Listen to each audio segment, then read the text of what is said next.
రీసెంట్గా తీసుకున్నాను. మీరు టెనెంట్ సో మీరు నడుపుతుంటారు ఇలాంటివి. టెనెంట్ టెనెంట్ అంటే అదే కదా షాప్. అద్దెకి తీసుకున్నాను. సో అద్దెకి తీసుకున్నప్పుడు ఈ నార్మ్స్ ఫాలో అవ్వాలి కదా, ఎన్ఓసీలు కావాలి కదా, మనకి ఫైర్ ప్రివెన్షన్ ఇవి ఉండాలి కదా. బోర్డ్స్ పెట్టేసి మొత్తం అంతా అలా ప్యాక్ చేస్తే ఎలా? This is wrong. ఈ రోజు మనం చూసాం ఎంత పెద్ద ప్రమాదం అవ్వబోయింది.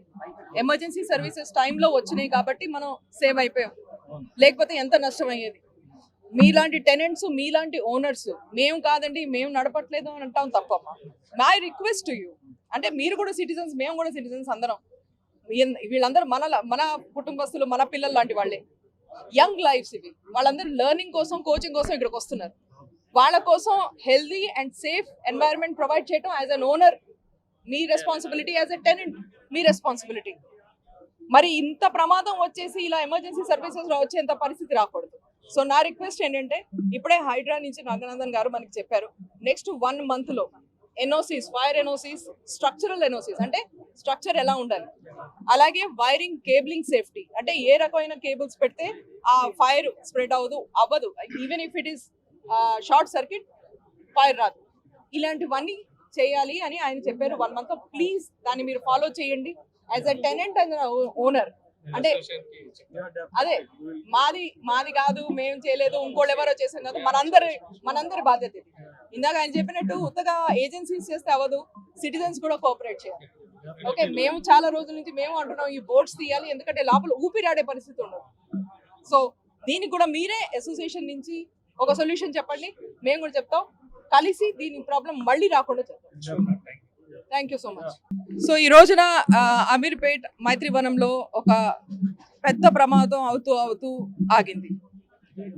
ఒక కేబుల్, గ్రౌండ్ ఫ్లోర్ లో ఉన్న డేటా సెంటర్ కేబుల్ అంటే సిస్టమ్స్ ఉంటాయి కదా, వాటి కేబుల్లో షార్ట్ సర్క్యూట్ అయ్యి అక్కడ ఫైర్ మొదలైంది, అక్కడ ఆగిపోయింది. కానీ దాని ఫ్యూమ్స్ పైన లెవెల్లో ఉన్న అన్ని డేటా సెంటర్స్ కి, కోచింగ్ సెంటర్స్ కి స్ప్రెడ్ అయినాయి.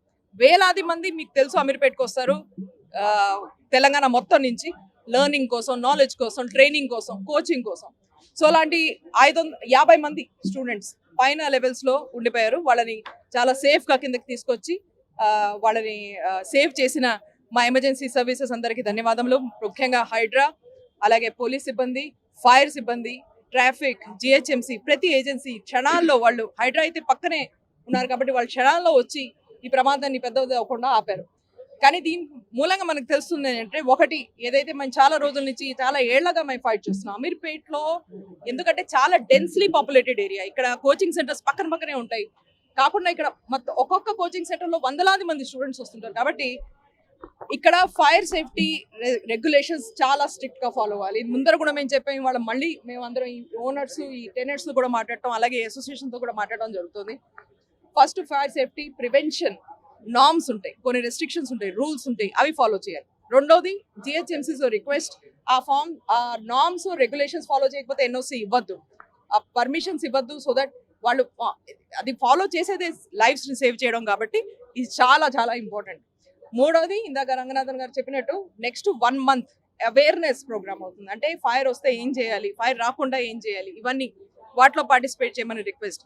నాలుగోది అండ్ మోస్ట్ ఇంపార్టెంట్, మీకు కూడా తెలుసు, చాలా ఫేమస్ గా మీరు కూడా చూపిస్తుంటారు మీడియాలో ఎప్పుడు, అమీర్పేట్ అంటే బోర్డ్స్, చాలా కోచింగ్ సెంటర్స్, అవన్నీ డేటా సెంటర్స్, బోర్డ్స్ అన్ని కనిపిస్తుంటాయి. ఈ బోర్డ్స్ మూలంగా ఇవాళ పెద్ద ప్రభావం అవ్వబోయింది. ఎందుకంటే ఆ పొగ బయటికి వెళ్ళలేక, అది కనుక అవుట్లెట్ ఉంటే అక్కడి నుంచి పొగ బయటికి వెళ్ళిపోయింది. కానీ బాల్కనీస్ ని ప్యాక్ చేసి అక్కడ ఎదుర్కొన్న బోర్డులు పెట్టి ఆ పొగ బయటికి వెళ్ళకుండా ఉండడం మూలంగా చాలా ప్రమాదం అవ్వబోయింది. ఈ బోర్డ్స్ కి సొల్యూషన్ ఏంటో అది కూడా చూడాల్సిన అవసరం ఉంది. సో ఇవి వెంటనే తక్షణం ఇవాళ భగవంతుని దయ వల్ల, అలాగే ఎమర్జెన్సీ సర్వీసెస్ మూలంగా ఎక్కువ నష్టం అవ్వకుండా ఆగింది. కానీ ఇది మళ్ళీ అవ్వకుండా చూడాల్సిన బాధ్యత మనందరికి, ప్రభుత్వానికి ఉంది, అలాగే ప్రతి సిటిజన్ కి ఉంది. ఇంకోటి ఇన్స్టిట్యూట్ పరంగా చూస్తే దాదాపుగా చాలా తక్కువ ప్లేస్ ఉంది, దాంట్లో 50 నుండి 60 మంది దాకా ఉన్నట్టు కూడా తెలుస్తా ఉంది. దాంట్లో 40 మంది పైన స్టక్ అయింది. కనీసం ఒకరు వెళ్తే గానీ ఇంకొకరు బయటికి రాని పరిస్థితి అక్కడ ఉంది. అంటే ఇలాంటి, అంటే ఈ ఒక్క ఇన్స్టిట్యూట్ అనే కాదు, మన హైదరాబాద్ లో చాలా ఉంది. వాటిపైన మీరేమన్నా తెలంగాణ గవర్నమెంట్ ఖచ్చితంగా నేను అందరి మంత్రివర్యులు అందరితో టచ్ లో ఉన్నాం, గవర్నమెంట్ కి బ్రీఫ్ చేయడం కూడా జరిగింది, ఏమవుతుందో ఎక్కడ, దానికి ఏ రకంగా మనకి ప్రాబ్లమ్ సాల్వ్ చేయాలో చెప్తున్నాను కదా. ఈ 4-5 పాయింట్స్ ఉన్నాయి, వీటి మీద ఖచ్చితంగా నెక్స్ట్ 1 month లో సొల్యూషన్ వస్తుంది. వీళ్ళందరూ మన ఫ్యామిలీ మెంబర్స్ లాంటి వాళ్ళే, వీళ్ళందరూ మన పిల్లలు లాంటి వాళ్ళే. సో ఖచ్చితంగా ఎంతో ఆశలు పెట్టుకుని ఇక్కడికి వచ్చి చదువుకుని లెర్నింగ్ చేసుకుని కోచింగ్ తీసుకుంటున్న వాళ్ళందరికీ సేఫ్టీ ఇవ్వడం మన బాధ్యత. ఆ బాధ్యత ప్రభుత్వాన్ని ఉంది, కరెక్టే.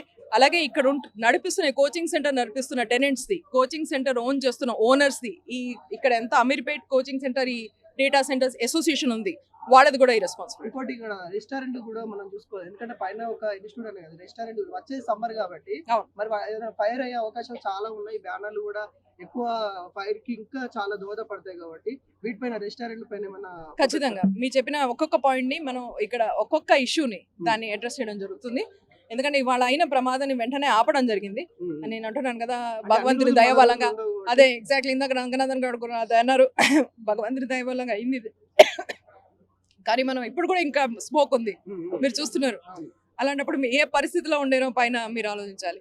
చెప్తున్నా కదా, తలస్థానం శ్రీనివాస్ ఆయన కూడా వచ్చి ప్రభుత్వం చాలా లేట్ గా స్పందిస్తుంది, చాలా ఇష్యూస్ జరుగుతున్నాయి, అన్నిటి కూడా ప్రభుత్వం మూల్యాంకనం చెల్లించుకోవాలని చెప్పేసి మాట్లాడుతున్నారు. మరి 10 ఏళ్లగా వాళ్ళు ఉన్నారు కదా, ఏం చేసి చూపించారు? 10 ఏళ్లగా వాళ్ళు ఉన్నారు కదా, ఎప్పుడైనా ఆపారా ఇవన్నీ నామ్స్ పర్మిషన్స్ ఇచ్చింది ఎవరు? బీఆర్ఎస్ వాళ్ళు. ఇక్కడ కార్పొరేటర్స్ ఎవరు? బీజేపీ వాళ్ళు. మరి మాకు వచ్చింది ఏంటి? ప్రమాదం వచ్చినప్పుడు ఎలా ఆపాలని అది మేము చేస్తూ చూపిస్తున్నాం. ఇప్పుడు నెక్స్ట్ మేము ఏం చేయాలో ఆ ప్రణాళిక కూడా మీకు ఎదుర్కొన్నా ఉంది. ఇది మళ్ళీ అవ్వకుండా ఆపే బాధ్యత చెప్తున్నా కదా, కొంత ప్రభుత్వం అనేది, కొంత సామాన్య ప్రజలది. మరి ఈ టైంలో ఏదో ఆపదలో మీరు కొంచెం పాయింట్స్ చేసుకుందాం కదా అని మాట్లాడటం తప్పు. ఈ రోజున ప్రాబ్లమ్స్ ఎలా సాల్వ్ చేయాలి? మీరు ఉన్నప్పుడు ఎందుకు చేయలేదు? ఏ అడ్డంకులు వచ్చినాయి అవి చెప్పాలి.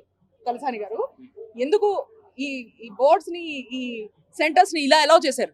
వీళ్ళకి ఎందుకు పర్మిషన్స్ ఇవ్వలేదు? ఎందుకు పర్మిషన్స్ ఇచ్చారు? వీళ్ళు ఎందుకు ఎన్ఓసీలు తీసుకోలేదు? వీటి గురించి మీకేమైనా ప్రాబ్లమ్స్ వచ్చినాయి, ఆ టైంలో మీరు ఎందుకు చేయలేకపోయారో మీ అసమర్థతకి కారణం చెప్పాలి. కారణం ఈ రోజున, సో దట్ మేము we can take necessary steps. But మేము వీఆర్ కమిటెడ్ అండి, మేము ఖచ్చితంగా దీన్ని సాల్వ్ చేస్తాం. Thank you very much. Thank you.